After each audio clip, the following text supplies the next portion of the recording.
안녕하세요. 춘천 한마음교회 김영순입니다. 저는 각종 체험을 하면서 뜨겁게 신앙생활을 하였는데요. 하나밖에 없는 애아들의 죽음으로 신앙의 근본이 흔들리는 것을 경험하게 되었어요. 그러나 부활하신 주를 만나 이런 고난도 축복임을 알게 되었고 천국에서 아들을 만날 것을 생각하니 하루하루 기쁘게 살게 된 간증을 나누려고 합니다. 저는 26살에 선을 봤어요. 근데 이 남자가 만나자마자 결혼하자는 거예요. 친정어머니는 사주궁합이 좋아야만 결혼을 시키겠다고 했고 이 남자가 사주궁합을 보고 좋다고 하니 명함 뒤에 사인을 받아 저를 찾아왔어요.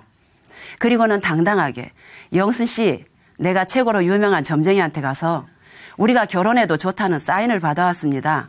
빨리 결혼합시다. 그러면서 명함 한 장을 내미는 거예요. 그래서 얼떨결에 2개월 만에 결혼을 하게 되어 광주에서 낯선 춘천까지 오게 되었습니다. 남편은 가정적이고 성실한 사람이었어요.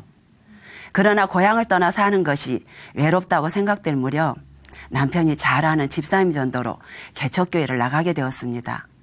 그 교회는 가족적이고 따뜻한 분위기로 교회 가는 것이 제 삶의 낙이 되었어요. 그 뒤 아들을 낳고 산후조리를 못해서 심한 허리 통증이 오게 되었는데요. 일상적인 생활도 할 수 없을 정도였어요.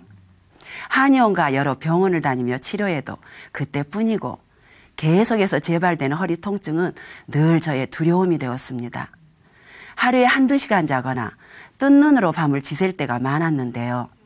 40일을 작정하고 시작한 새벽기도에서 허리병이 치유되었고 이때부터 남편도 함께 새벽기도를 시작하게 되었습니다. 그러나 불면증은 여전해서 잠을 자려고 하면 멀리서 무당 굿하는 소리가 들리는 거예요. 또 안방에 있는 시계 소리도 너무 크게 들려서 떼어버렸습니다. 잠을 못 자 입안이 늘 헐고 몸은 지쳐 있어서 일주일에 4일만 새벽기도에 나가야 되겠다라고 마음먹었을 때 갑자기 너의 육신을 위해 살려고 하느냐? 너는 정녕 죽으리다. 나 복음을 내 죽고자 하느냐? 너는 정녕 살리라 하는 음성이 들리는데 얼마나 놀랐던지 하나님, 내가 죽으면 죽으리다. 참으로 죽으면 죽으리다 하고 새벽기도를 계속하게 되었습니다. 이렇게 불면증으로 비몽 사몽으로 계속된 새벽기도를 하면서 친정엄마에게 전도를 하였어요.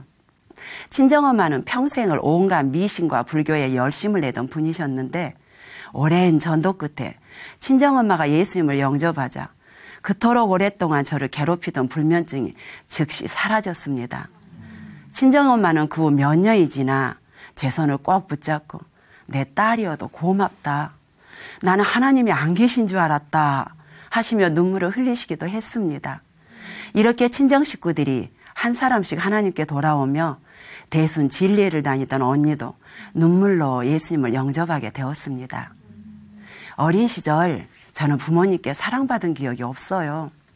또 인정받지도 못했습니다. 그래서 그런지 저는 다른 사람을 사랑할 줄도 칭찬하고 격려할 줄도 잘 몰랐어요. 그런 저를 남편은 늘 이해하고 사랑했지만 저는 그런 남편의 사랑에도 만족할 줄 몰랐고 다른 사람의 인정과 사랑을 받고 싶어 했습니다. 그러다 만난 예수님의 십자가 사랑은 얼마나 저를 감격하게 했던지 그 사랑에 깊이 빠지게 되었어요. 예수님의 사랑이 얼마나 좋은지 밥을 하면서도 울고 청소를 하면서도 울고 심지어 사람이 없는 골목길을 다닐 때도 예수님을 생각하면 늘 울었습니다. 아들이 6살쯤 되었을 때 교회에서 사경회가 있었어요. 우리 부부는 얼마나 큰 은혜를 받았던지 예수님의 재림도 가까운데 둘째를 낳으며 언제 신앙생활을 잘할 수 있겠냐며 서로 의논 끝에 남편은 결국 단산수술을 결정하였고 그때부터 저는 하나밖에 없는 아들에게 집착을 하게 되었습니다. 어느 날 마르고 약한 아들이 좋아하는 간식을 만들었는데 1-2 숟가락 먹고 먹지 않겠다는 거예요. 좀 더 먹이겠다고 실갱이 끝에 매를 들었는데 분이 올라와 얼마나 때렸는지 갑자기 아들이 엄마 미워, 목사님도 믿고 교회 식구들도 다 미워 하고 우는데 정신이 번쩍 들더라고요. 저는 어릴 때 부모님에게 사랑을 받지 못한 것에 대한 보상 심리가 제 마음에 잠재되어 있는 것 같았습니다. 아들은 모태신앙이지만 고등학교 때는 신앙생활을 제대로 잘 하지 않아서 고등부 교사였던 저도 결국 교사를 그만두기도 했어요. 아들은 공부보다는 운동을 좋아했고 밝고 명랑한 성격이라 주위에 친구들이 참 많았습니다. 대학을 다니다 군대를 갔는데 다행히 군대 생활 중 여러 가지 크고 작은 영적 체험들을 하면서 아들의 믿음이 많이 성장해 있었어요. 제대하고 3개월 만에 평소 알고 지내던 교수님이 일본에 유학을 보내면 어떠냐고 의논해 왔어요. 아들도 가고 싶다고 해서 유학을 보냈는데 다행히 공부도 신앙생활도 열심히 하였습니다. 어느 날 전화로 엄마 나 햄버거 먹고 싶은데 헌금하려고 참아요 라고 말할 때는 정말 대견하고 기쁘더라고요. 그러다가 유학 간 지 1년이 채 못 되었는데 새벽 기도를 하고 집에 왔을 때 전화가 왔어요. 아무 말도 없이 오열하며 계속 우는 소리만 들리는 거예요. 무슨 장난 전화인가 해서 끊으려니 아들이 엄마 나예요 하고는 말을 잇지 못하고 계속 울기만 했습니다. 당황해서 태영아 너 어디 아프니? 아니면 엄마가 보고 싶어서 그래?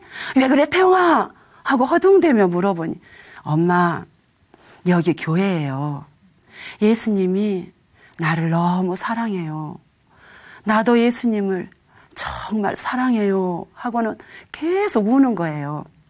아들은 교회에서 기도를 하다 예수님 사랑의 마음이 너무 뜨거워서 저에게 전화를 한 것입니다. 그제서야 아들이 지금 주님을 인격적으로 만나고 있구나 하고 기뻐하며 안심했습니다. 이것이 마지막 들은 아들의 음성이었어요. 그리고 일주일 후에 또 전화가 와서 아들 전화인가 하여 받았더니 아들의 선배라고 하는 분이 어머니 놀라지 마십시오. 태영이가 교통사고로 죽었습니다 하고 얘기했습니다. 정신없이 당신 누구야? 누군데 이런 터무니없는 소리에 당신 누구야? 하고 소리 지를 때 남편이 전화를 빼서 통화하더니 통곡하며 울었습니다. 아들은 새벽 기도를 가려고 자전거를 타고 교회 앞 건널목을 건너다 12톤 화물차에 치여 병원으로 가던 중 사망했다고 합니다. 저는 아들을 잃은 슬픔과 상실감 때문에 아파트에서 소리내어 울 수도 없어서 차를 몰고 다니며 도로를 미친 듯이 통곡하며 다녔어요.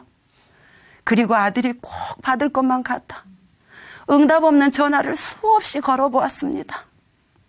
한 줌의 가루가 되어 돌아온 아들의 유골을 나는 너무나 무섭고 떨려서 볼 수도 없었어요. 순간 내 아들이 천국에 갔을까? 천국은 정말 있는 것일까? 새벽, 철야, 각종 예배, 그리고 사역 등 많은 사람에게 충성되고 열심 있는 자라고 인정받았지만 저는 아들의 죽음 앞에서 통째로 흔들리는 내 믿음의 실상을 볼 수 있었습니다. 너무나 힘들고 아픈 마음을 주체할 수 없어서 청평에 있는 한 기도원에 갔는데 그때 하나님께서 내 아들 예수가 십자가에 못 박혀 죽을 때 내가 너처럼 그렇게 아팠다 하는 마음을 부어주셨어요. 하나님께서는 예수님의 죽으심과 내 아들의 죽음을 동일시하며 저의 아픔과 슬픔을 위로해 주셨습니다. 아들을 보낸 몇 달 후 출근한 남편이 갑자기 숨을 못 쉬겠다고 집에 온 거예요. 체했나 하고 함께 한의원에 들렀는데 침을 맞고도 더욱 고통스러워하면서 급히 응급실로 가자는 거예요. 한 걸음도 걷지 못하는 남편을 보면서 저는 거의 정신이 없었어요. 하나님, 아들을 데려가셨는데 남편까지 데려가시면 저는 살 수가 없습니다. 남편을 살려주세요.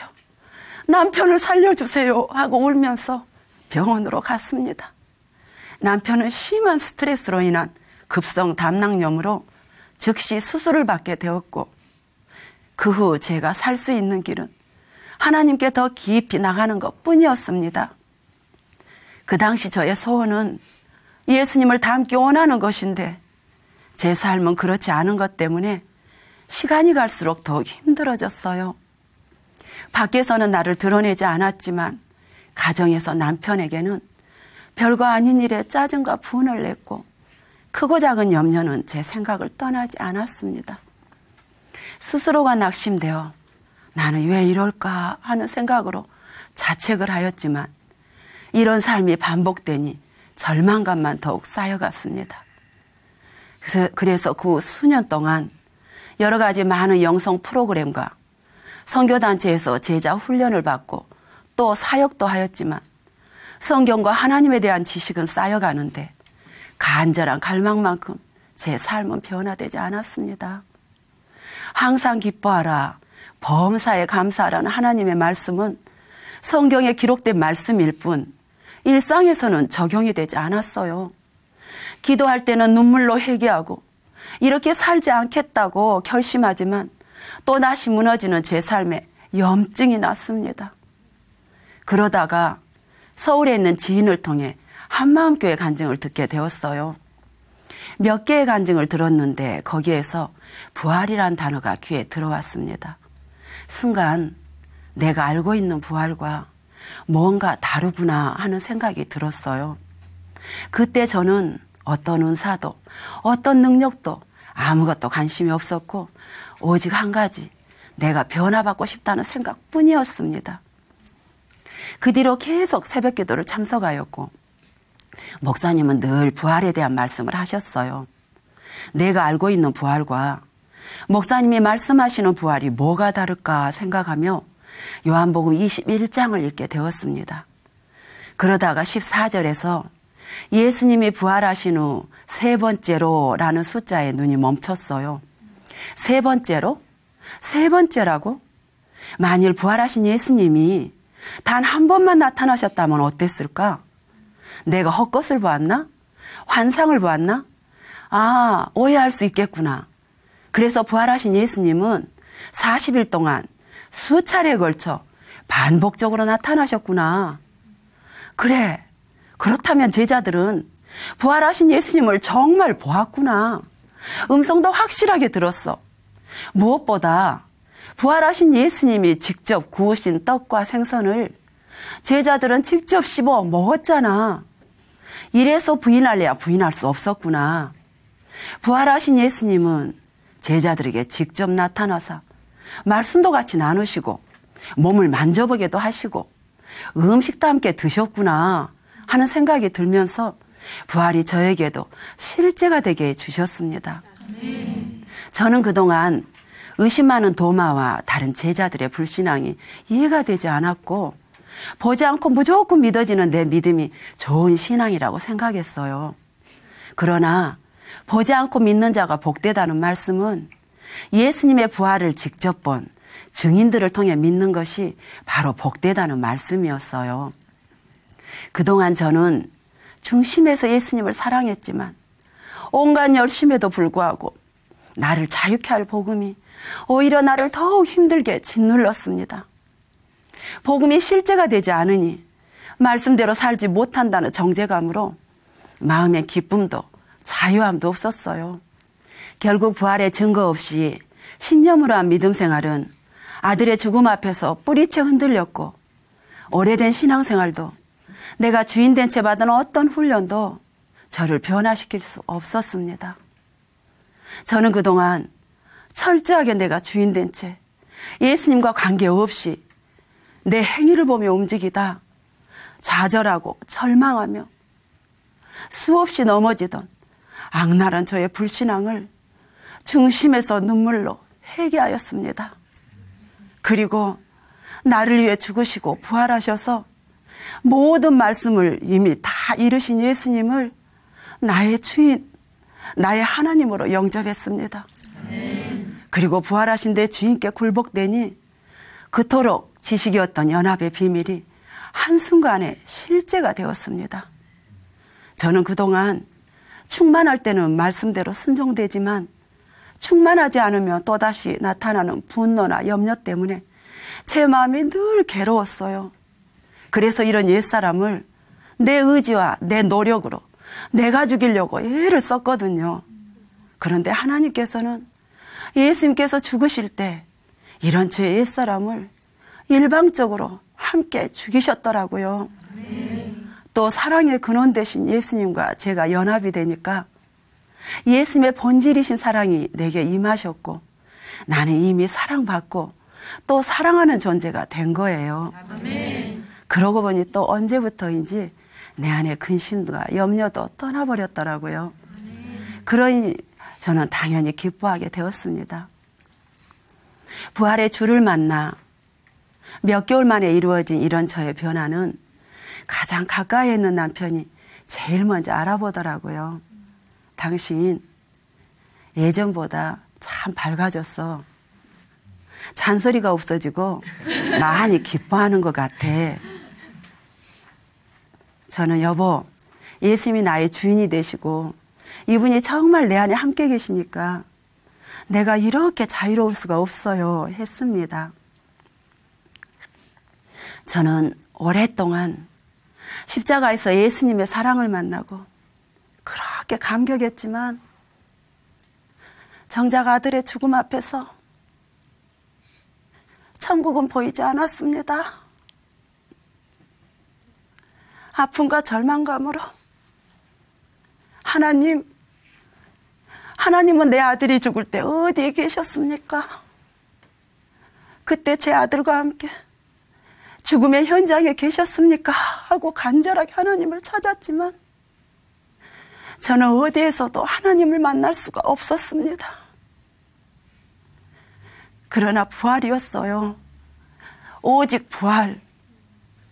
예수님의 부활이 너무나 분명하니까 하나님이 살아계신 것도 영원한 처소인 천국도 너무나 확실하게 보였습니다. 아멘. 나는 부활이요 생명이니 나를 믿는 자는 죽어도 살겠고 아들의 생명의 주인 되신 분 부활하신 주를 만나니 이제 천국은 저에게 실제가 되었습니다.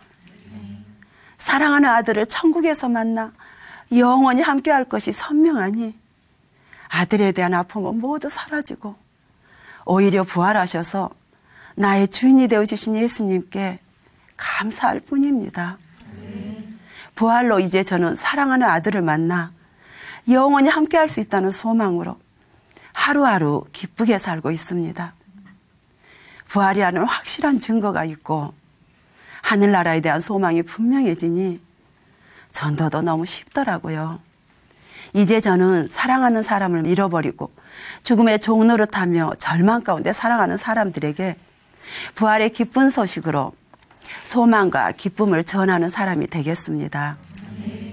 예수님을 마다하고 아들을 만나는 그날까지 이제 저는 하나님이 주신 사명을 따라 부활하신 예수님을 전하며 끝까지 달려가겠습니다. 감사합니다.